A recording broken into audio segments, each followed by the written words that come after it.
Malakas na hangin din ang nagdulot ng pangamba sa mga taga Iloilo nang humagupit ang bagyong Yolanda. Maraming puno at traffic sign doon ang pinayuko ng bagyo. Mula sa Iloilo City, nakatutok live si Charlene Delvis ng GMA Iloilo. Charlene? Pia, ayon sa City Disaster Risk Reduction and Management Office, alas 3 kaninang hapon ay nagsimula ng umalis ng Panay Island si bagyong Yolanda. Tinatahak na raw nito ang Philippine Sea.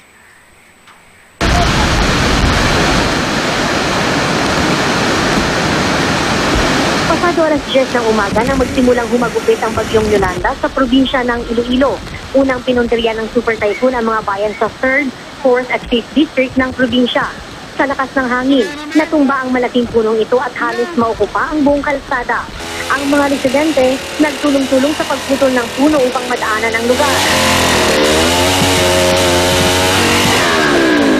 Kagabi pa lang, nagsagawa na ng preemptive evacuation. Maliban sa mga puno, ilang bahay din ang hindi nakaligtas sa sobrang lakas na hangin. Naaktuhan pa ng GMA News ang paglipad ng bubong ng isang kubo.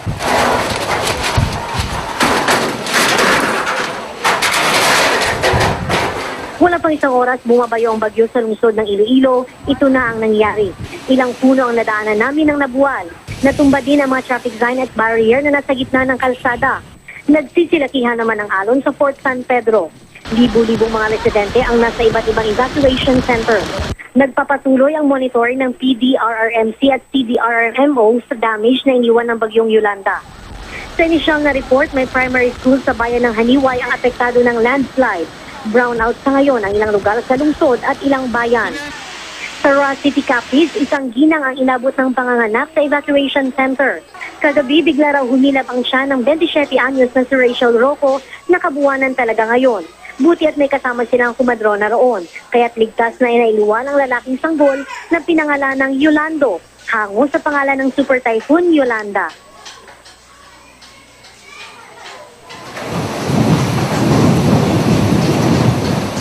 Samantala, kuhang-kuha naman ng aming kamera ang pagliparan ng mga yero ng mismong munisipyo ng bayan ng Kalinog, Iloilo.